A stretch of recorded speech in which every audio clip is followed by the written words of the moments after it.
Bienvenue dans les aventures géographiques de Miss Boussole. Avant de partir explorer le monde, n'oublie pas de t'abonner à notre chaîne YouTube et d'activer la petite cloche pour ne rien manquer de nos aventures passionnantes.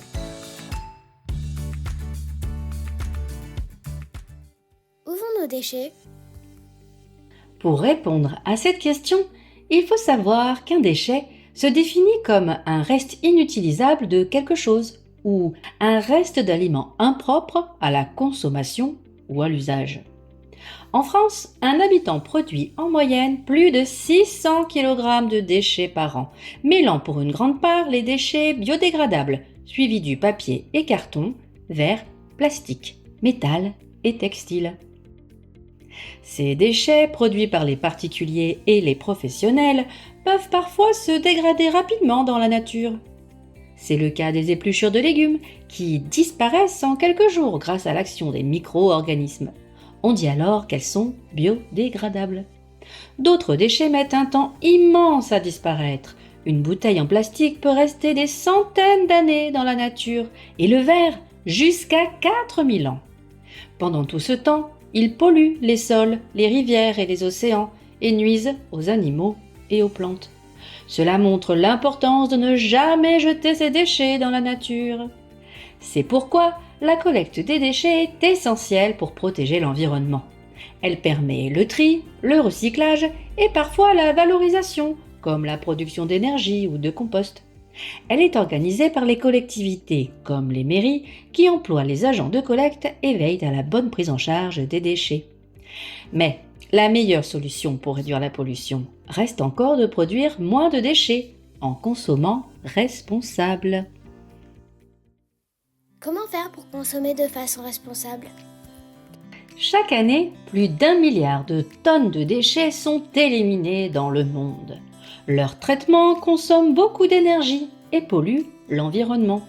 Cela montre que nous achetons trop d'objets et les utilisons trop peu avant de les jeter. Pour consommer de manière éco-responsable, on peut suivre la règle des 3 R. Réduire, réutiliser et recycler. Tout d'abord, nous pouvons réduire nos déchets en consommant de manière raisonnée. N'achète que ce dont tu as vraiment besoin et garde tes objets le plus longtemps possible. Nous pouvons aussi donner une seconde vie aux objets en les réparant ou en les utilisant d'occasion. Les ressourceries en sont un bon exemple. Elles récupèrent des objets encore utilisables, les réparent ou les transforment avant de les revendre.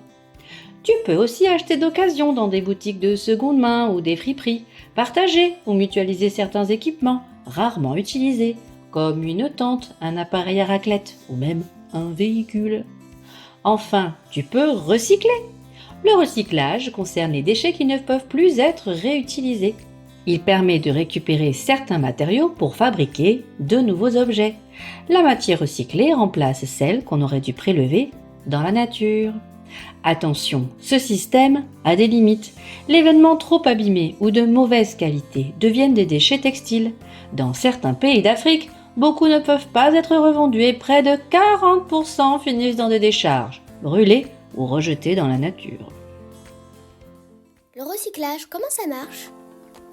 En France, avant d'être recyclés, les déchets sont triés en étant déposés dans différentes poubelles selon leur nature. Attention, les couleurs peuvent varier selon les communes, mais on retrouve souvent les codes suivants.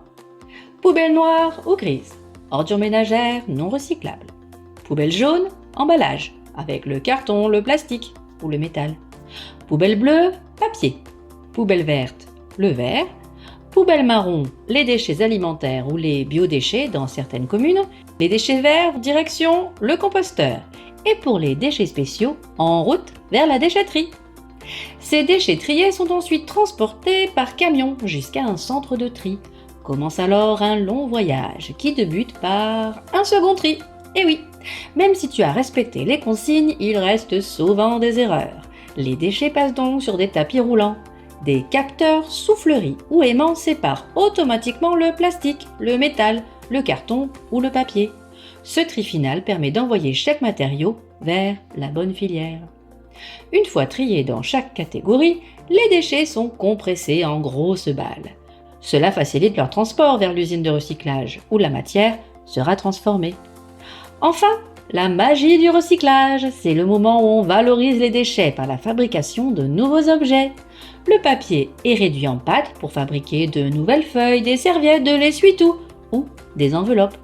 Le plastique devient des jouets, du mobilier de jardin, des matériaux de construction ou même des vêtements comme des vestes polaires.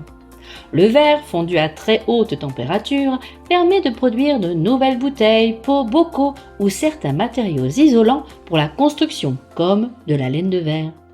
Le métal est refondu pour fabriquer de nouvelles canettes, des outils, des chariots, des boîtes de conserve ou même des pièces métalliques pour le bâtiment, comme des tiges ou des poutrelles.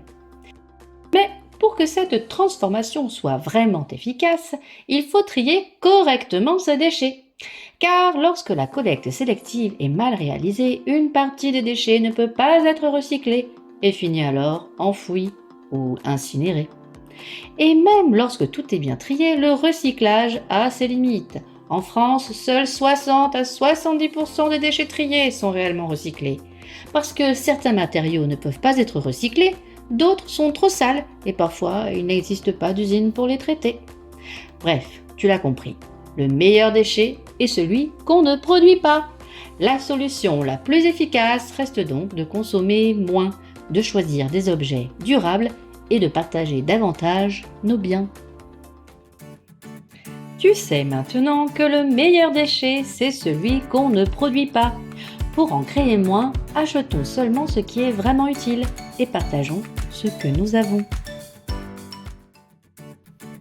Retrouvez-nous pour en savoir plus sur la géographie en téléchargeant la séquence complète qui accompagne cette vidéo. Vous trouverez la fiche de préparation, un quiz, des fiches documentaires pour vos élèves, des exercices, la trace écrite et une évaluation. Utilisez les liens dans la description ou directement sur le site passeeducation.fr.